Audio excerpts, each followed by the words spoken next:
नमस्कार। चलिए आज एक बहुत बड़े सवाल की जड़ों तक चलते हैं। एक ऐसी कहानी जो हजारों साल पुरानी है और जिसका जवाब इतिहास से ज्यादा भूगोल की जमीन में छिपा है। तो सवाल ये उठता है, आखिर ऐसा कैसे हुआ कि दुनिया के सिर्फ 2% जमीन पर दुनिया के 18% लोग रहते हैं? ये अपने आप में एक बहुत बड़ी पहेली है। अच्छा, तो आम तौर पे सुनने में क्या आता है? गरीबी, शिक्षा की कमी या फिर कुछ राज्यों पर सारा दोष मढ़ दिया जाता है। लेकिन सच कहूं तो ये जवाब ना पूरी कहानी नहीं बताते। असली वजह कहीं ज्यादा गहरी है। और यही बात सबसे दिलचस्प है। असली वजह आज की नहीं, बल्कि हजारों साल पुरानी है, और ये वजह हमारी जमीन में ही लिखी है। और ये है भारत का असली सुपर पावर, सिंधु गंगा का मैदान। सोचिए, दुनिया का सबसे बड़ा, सबसे उपजाऊ मैदान। ये वो जमीन है जिसने सदियों से करोड़ों लोगों का पेट भरा है। और इस पूरे करिश्मे के पीछे कौन है? हमारा महान हिमालय। देखिए, हिमालय ने 3 बड़े काम किए हैं। इसी ने इस मैदान को बनाया, यही हमारी नदियों को साल भर पानी देता है, और यही वो दीवार है जो मॉनसून को रोककर यहाँ बारिश करवाती है। ये आंकड़े देखिए, ये कोई आज की बात नहीं है। हजारों सालों से दुनिया की आबादी का एक बहुत बड़ा हिस्सा भारत में ही रहता आया है, आज से भी कई ज्यादा। और पता है, ये सिर्फ इंडिया की कहानी नहीं है, ये एक ग्लोबल पैटर्न है, एक सीधा सा हिसाब। जहां भरपूर खाना होगा, वहां आबादी भी ज्यादा होगी। जब हम भारत के इस मैदान की तुलना दुनिया की दूसरी महान सभ्यताओं से करते हैं तो फर्क साफ दिखता है। इसका साइज देखिए, चीन का मैदान हो या मिस्र की नील घाटी, बाकी सब इसके सामने छोटे लगते हैं। अब एक चौंकाने वाली बात, अगर हम पॉपुलेशन डेंसिटी यानी जनसंख्या घनत्व की बात करें तो नीदरलैंड्स भारत से भी आगे है।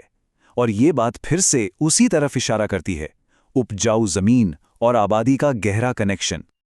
और इसका सबसे बड़ा सबूत, छोटा सा देश होने के बावजूद नीदरलैंड्स खेती के सामान एक्सपोर्ट करने में दुनिया में नंबर 2 पर है। यही तो है उपजाऊ जमीन की ताकत। लेकिन यहां एक सवाल जरूर मन में आता होगा कि भाई, चीन की आबादी तो लंबे समय तक भारत से ज्यादा थी, तो फिर इस पूरी ज्योग्राफी वाली थ्योरी का क्या? चलिए इसे समझते हैं। हजारों साल पहले देखिए, भारत की खेतीबाड़ी इतनी जबरदस्त थी कि एक यूनानी राजदूत मेगास्थनीज ने लिखा कि भारत में कभी अकाल नहीं पड़ता, क्योंकि यहां साल में 2 फसलें होती हैं। लेकिन फिर इतिहास में एक ऐसा दौर आया जिसने इस हजारों साल पुराने कुदरती पैटर्न को तोड़ कर रख दिया। और वो दौर था ब्रिटिश राज का। उनकी नीतियों के कारण भारत में जो अकाल पड़े, वो कुदरती नहीं थे, वो इंसान के बनाए हुए थे, जिन्होंने भारत की आबादी को बढ़ने से जबरदस्ती रोक दिया। सोचिए, लगभग 3 से 3.5 करोड़ लोगों की मौत। ये एक बहुत बड़ा अप्राकृतिक झटका था। लेकिन जैसे ही आजादी के बाद ये बाहरी दबाव हटा, भारत की आबादी ने फिर से अपनी कुदरती रफ्तार पकड़ ली, जिसे हमारे भूगोल और फिर हरित क्रांति ने और सपोर्ट किया। चलिए अब आते हैं आज के दौर में, और यहां कहानी में एक बहुत बड़ा मोड़ आता है। आज भारत की टोटल फर्टिलिटी रेट, यानी औसतन एक महिला अपनी जिंदगी में कितने बच्चों को जन्म देती है, वो है 1.9, और आबादी को स्थिर रखने के लिए जो नंबर चाहिए वो है 2.1। इसका क्या मतलब हुआ? सीधा मतलब ये है कि भारत की आबादी की ग्रोथ अब प्रभावी रूप से रुक चुकी है, बल्कि 2060 के बाद इसके घटने के आसार हैं। तो इस पूरी कहानी का निचोड़ क्या है? बात यह नहीं है कि भारत ओवर पॉपुलेटेड है।